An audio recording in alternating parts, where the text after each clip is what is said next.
여러분은 살아가시면서 이런 경험 있으시죠? 누군가 나를 싫어한다는 낌새가 느껴질 때 혼자만의 생각에 빠져들고 밤잠을 설치며 내가 뭘 잘못했을까 하고 자책하는 마음, 그리고는 괜히 미안하다고 사과하거나 자신을 낮춰가며 상대방의 기분을 맞춰주려 애쓰는 모습들 말입니다. 하지만 잠깐, 정말 그래야 할까요? 모든 사람에게 사랑받는 것이 과연 가능한 일일까요? 그리고 그것이 꼭 필요한 일일까요? 오늘 여러분과 함께 나누고 싶은 이야기는 바로 이런 것입니다. 남의 시선에 휘둘리지 않고 당당하게 살아가는 법, 억지로 사과하지 않아도 되는 마음의 여유를 갖는 법에 대한 이야기입니다. 부처님의 지혜로운 가르침을 통해 진정한 자유를 찾아가는 여정, 지금 시작해 보겠습니다. 어느 마을에 한 젊은 수행자가 살고 있었습니다. 그는 늘 다른 사람들의 눈치를 보며 살았고, 누군가 자신을 싫어하는 기색을 보이면 즉시 사과하고 자신을 낮추곤 했습니다. 그런 그가 어느 날 부처님을 찾아뵙게 되었습니다. 부처님, 저는 왜 이렇게 사람들이 저를 미워할까요? 제가 무엇을 잘못했을까요? 부처님은 미소를 지으며 말씀하셨습니다. 그대는 지금 큰 착각 속에 살고 있고, 남이 그대를 싫어하는 것이 과연 그대의 잘못일까? 거울 속 진실. 부처님은 맑은 연못가로 수행자를 데려가셨습니다. 이 연못을 보아라. 맑은 날에는 푸른 하늘을 비추고, 흐린 날에는 회색 구름을 비춘다. 연못이 하늘을 바꾸는가? 하늘이 연못에 비치는가? 하늘이 연못에 비치는 것입니다, 부처님. 그렇다. 마찬가지로 사람들이 그대를 어떻게 보는지는 그들의 마음 상태에 달려있다. 그들의 마음이 탁하면 그대를 탁하게 보고, 그들의 마음이 어두우면 그대를 어둡게 본다. 이것이 그대의 잘못인가? 수행자는 고개를 저었습니다. 아닙니다, 부처님. 그렇다면 왜 그대는 남의 마음의 그림자 때문에 자신을 책망하는가? 나뭇잎의 가르침. 부처님은 나뭇가지에서 잎사귀 하나를 따서 수행자에게 보여주셨습니다. 이 잎을 보라. 어떤 이는 이것을 보고 아름답다고 하고, 어떤 이는 시들었다고 한다. 또 어떤 이는 쓸모없다고 하고, 어떤 이는 생명이 깃들어 있다고 한다. 그렇다면 이 잎의 본질은 무엇인가? 잎은 그냥 잎입니다. 맞다. 잎은 그저 잎일 뿐이다. 아름답다거나 추하다거나 하는 것은 보는 이의 마음에서 나오는 것이다. 그대도 마찬가지다. 그대는 그저 그대일 뿐이다. 사랑받는다거나 미움받는다거나 하는 것은 상대방의 마음에서 나오는 것이지, 그대의 본질과는 무관하다. 당나귀와 세 사람. 부처님은 이야기를 들려주셨습니다. 옛날 한 노인이 당나귀와 함께 길을 가고 있었다. 처음에는 당나귀를 타고 가니 지나가던 사람이 말했다. 젊은이는 걸어가고 늙은이만 타고 가다니 참 모렴치하다. 그래서 노인은 당나귀에서 내려 아들을 태웠다. 그러자 또 다른 사람이 말했다. 늙은 아버지는 걸어가게 하고 젊은 놈만 타고 가다니. 그래서 둘이 함께 타고 가니 또 다른 사람이 말했다. 불쌍한 당나귀를 괴롭히는구나. 결국 둘이 당나귀를 메고 가자.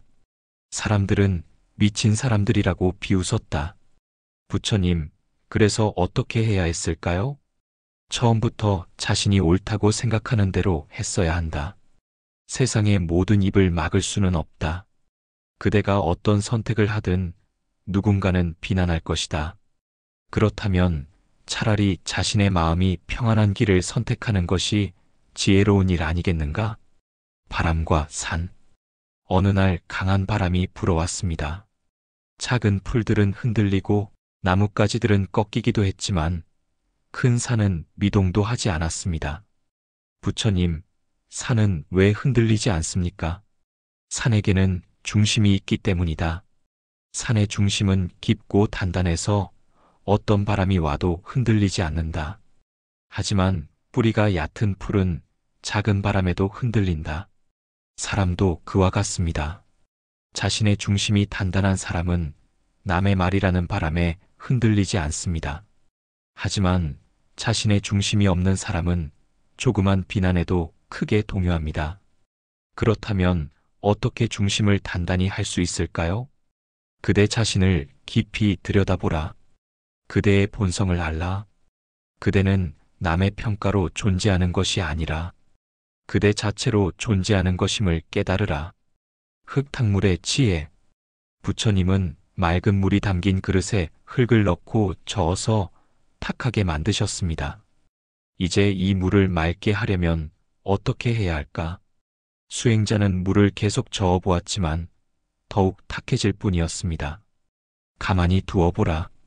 시간이 지나자 흙은 바닥으로 가라앉고 물은 다시 맑아졌습니다. 억울함과 분노도 이와 같다.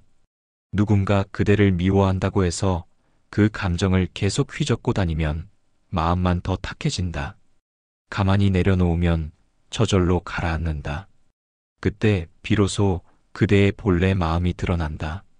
거지와 왕자. 한 거지가 길가에 앉아 있었습니다. 어떤 사람들은 그를 보고 동정했고 어떤 사람들은 혐오했습니다. 그런데 알고 보니 그는 나라를 구한 왕자였습니다. 사람들이 그의 정체를 알자 태도가 180도 바뀌었습니다. 부처님, 사람들은 왜 이렇게 변덕스럽습니까? 사람들은 진실을 보는 것이 아니라 자신의 마음이 만들어낸 환상을 본다. 거지일 때의 그와 왕자일 때의 그가 다른 사람이었는가? 아니다.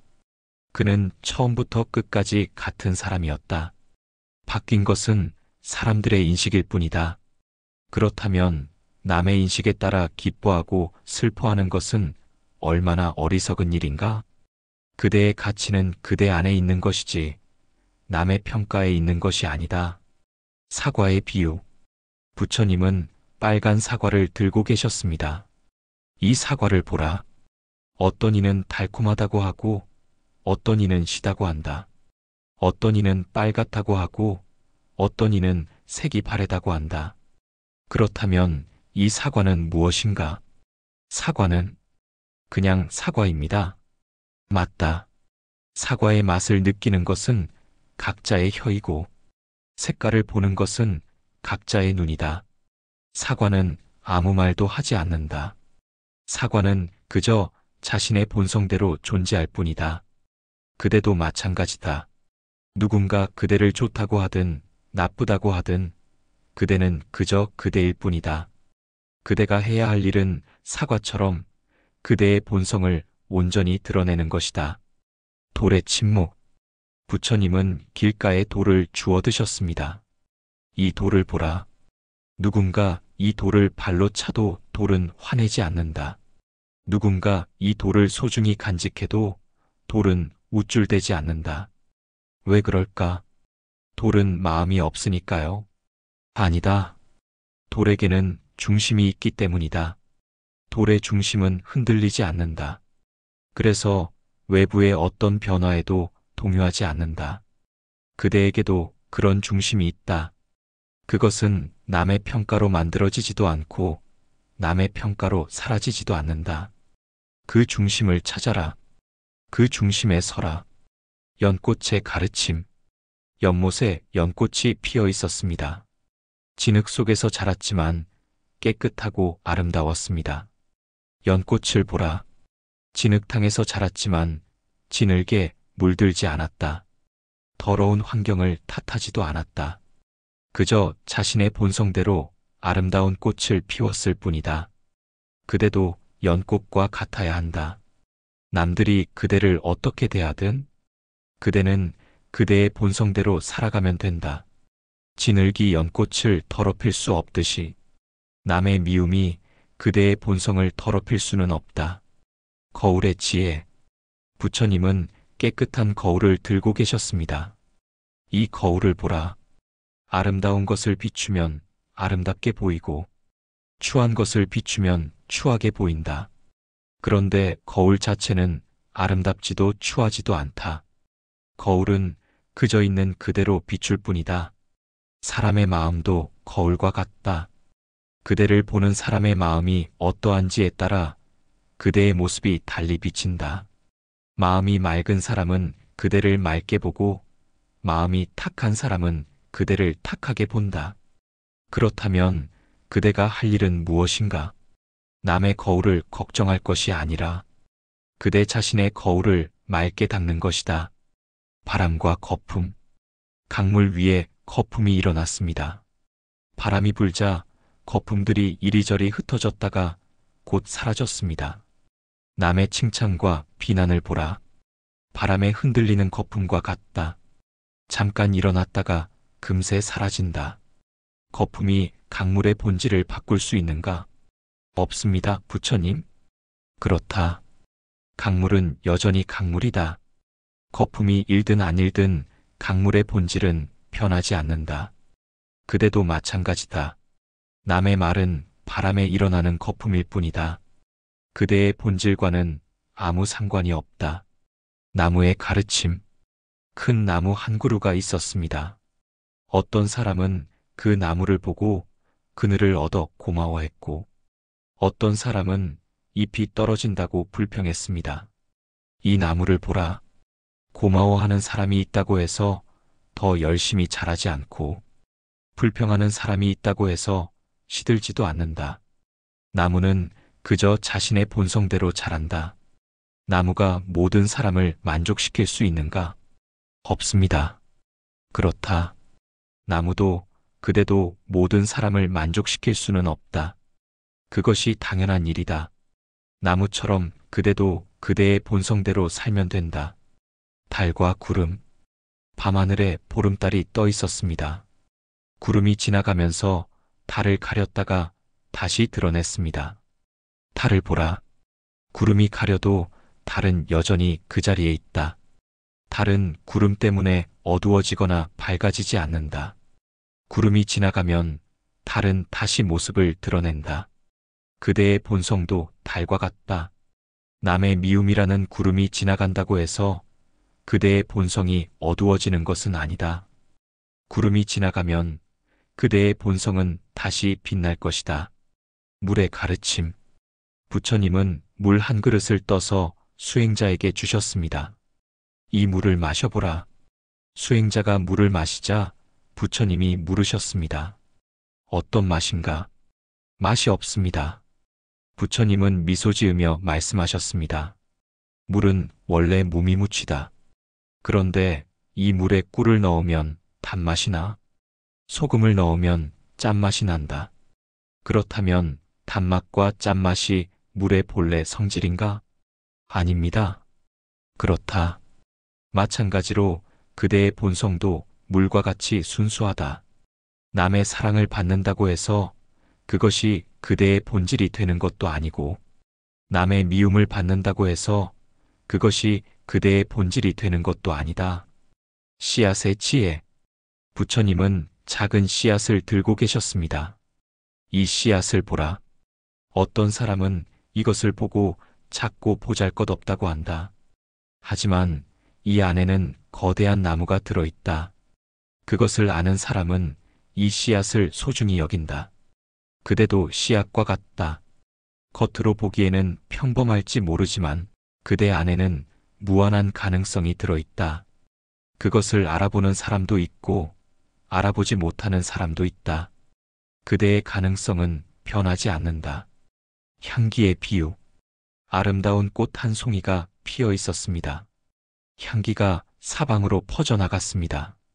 이 꽃의 향기를 맡아보라. 어떤 사람은 이 향기를 좋아하고 어떤 사람은 싫어한다. 그렇다면 꽃은 자신을 좋아하는 사람에게만 향기를 보내는가? 아닙니다. 모든 방향으로 향기를 보냅니다. 그렇다. 꽃은 차별하지 않는다. 자신을 좋아하는 사람이든 싫어하는 사람이든 똑같이 향기를 나눈다. 그것이 꽃의 본성이다. 그대도 꽃과 같아야 한다. 그대를 좋아하는 사람에게나 싫어하는 사람에게나 똑같이 자비를 베풀어라. 그것이 그대의 본성을 온전히 드러내는 길이다.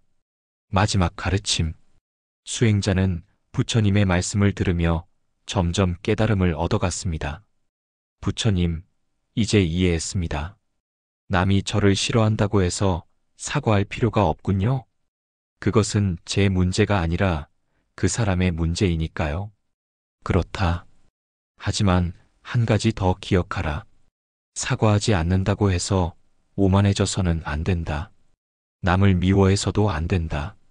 그저 그대의 중심을 지키고 그대의 본성대로 살아가면 된다.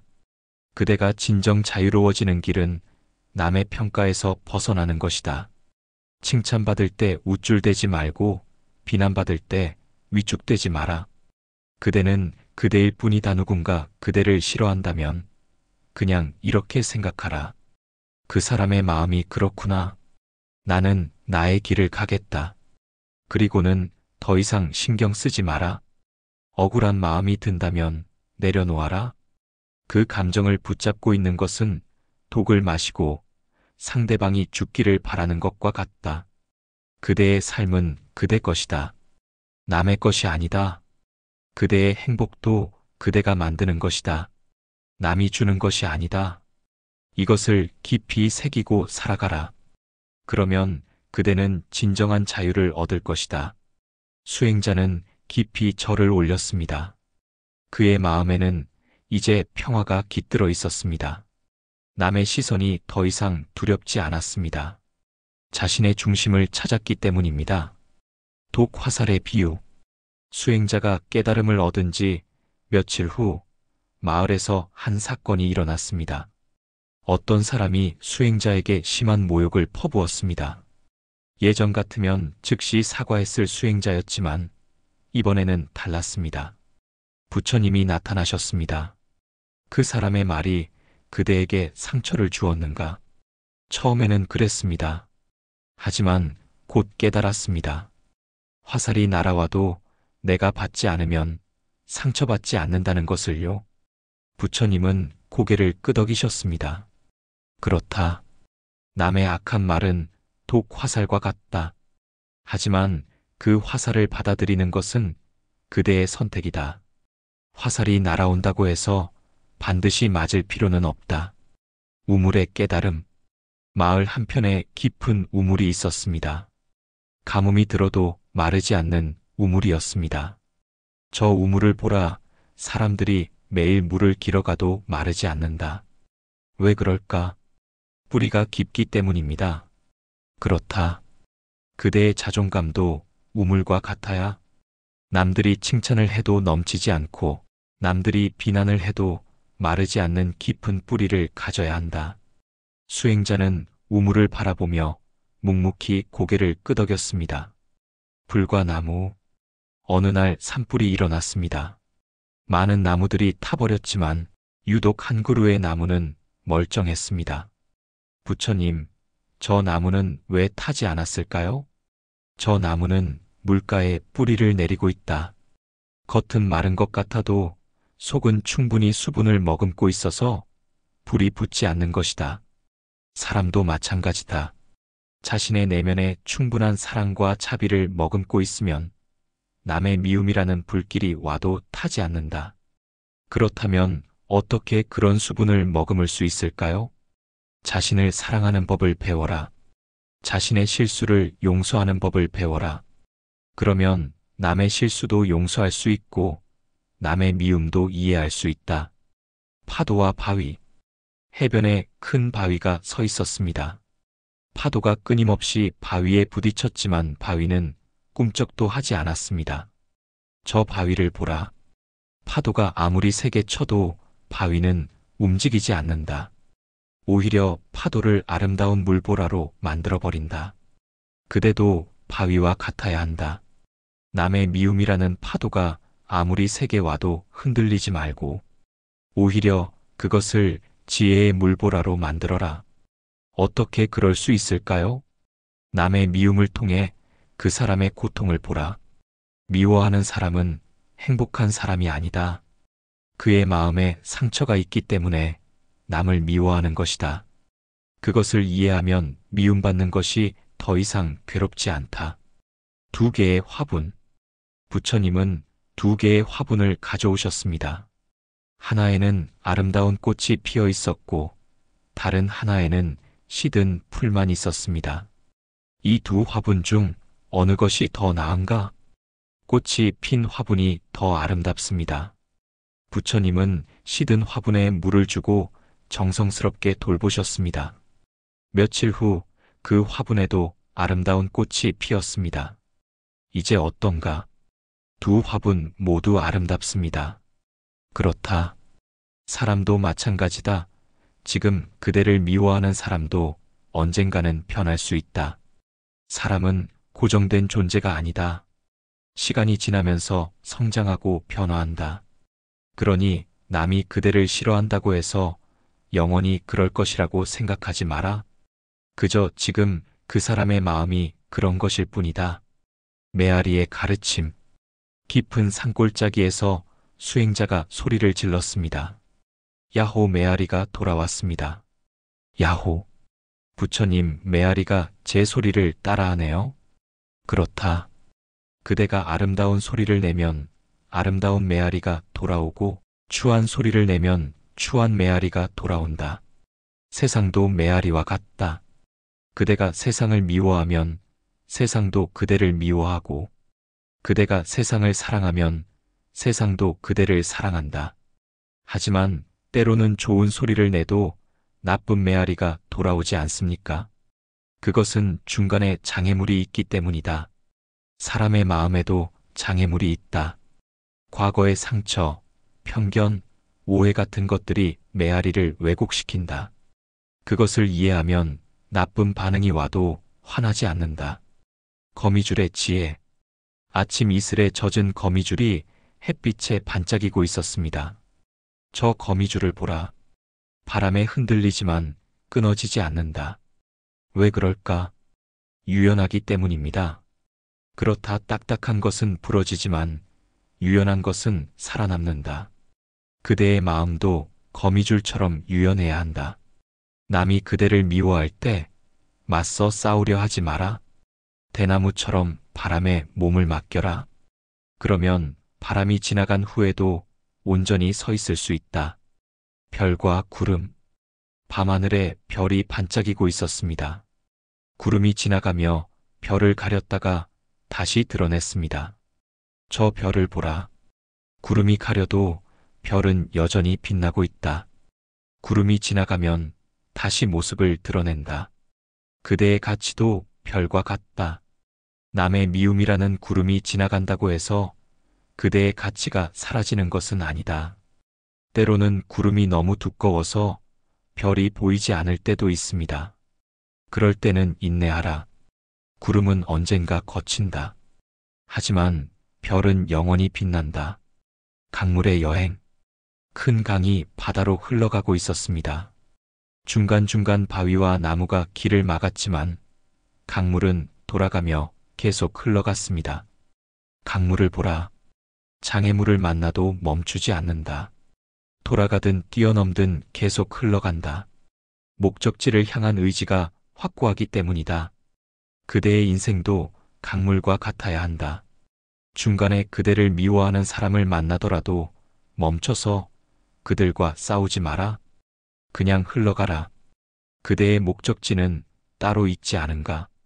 촛불의 가르침. 어두운 방에 촛불 하나가 켜져 있었습니다. 바람이 불어와 촛불을 흔들었지만 꺼지지 않았습니다. 저 촛불을 보라. 작지만 어둠을 밝힌다. 바람이 불어도 꺼지지 않는다. 그대의 선한 마음도 촛불과 같다. 비록 작을지라도 주변을 밝힐 수 있다. 남의 미움이라는 바람이 불어와도 꺼지지 않는다. 촛불이 다른 촛불을 켤 수 있듯이 그대의 선한 마음도 다른 사람의 마음을 변화시킬 수 있다. 그러니 포기하지 마라. 그날 이후 수행자는 완전히 새로운 사람이 되었습니다. 누군가 자신을 싫어한다고 해서 사과하지 않았습니다. 대신 상대방의 마음을 이해하려 노력했습니다. 어떤 때는 조용히 자리를 피했고 어떤 때는 미소를 지으며 그렇게 생각하시는군요라고 말했습니다. 화내지도 변명하지도 자신을 낮추지도 않았습니다. 신기하게도 사람들이 오히려 그를 존중하기 시작했습니다. 그의 마음에서 나오는 평온함이 주변 사람들에게도 전해졌기 때문입니다. 한 마을 사람이 물었습니다. 어떻게 그렇게 변할 수 있었습니까? 수행자는 미소 지으며 답했습니다. 남이 저를 어떻게 보든 그것은 그 사람의 자유입니다. 제가 할 수 있는 것은 저 자신을 사랑하고 제 길을 가는 것뿐입니다. 그것만으로도 충분히 행복합니다. 진정한 힘은 남에게 인정받는 데 있는 것이 아니라 자기 자신을 온전히 받아들이는 데 있었습니다. 부처님의 가르침대로 그는 이제 남의 평가라는 바람에 흔들리지 않는 견고한 산과 같은 사람이 되었습니다. 그리고 그는 깨달았습니다. 누군가 자신을 싫어할 때 사과하는 것은 그 사람을 위한 것도 자신을 위한 것도 아니라는 것을, 진정한 해결책은 서로의 다름을 인정하고 각자의 길을 가는 것이라는 것을, 부처님의 마지막 말씀이 그의 마음에 깊이 새겨져 있었습니다. 그대는 그대일 뿐이다. 그것만으로도 충분하다.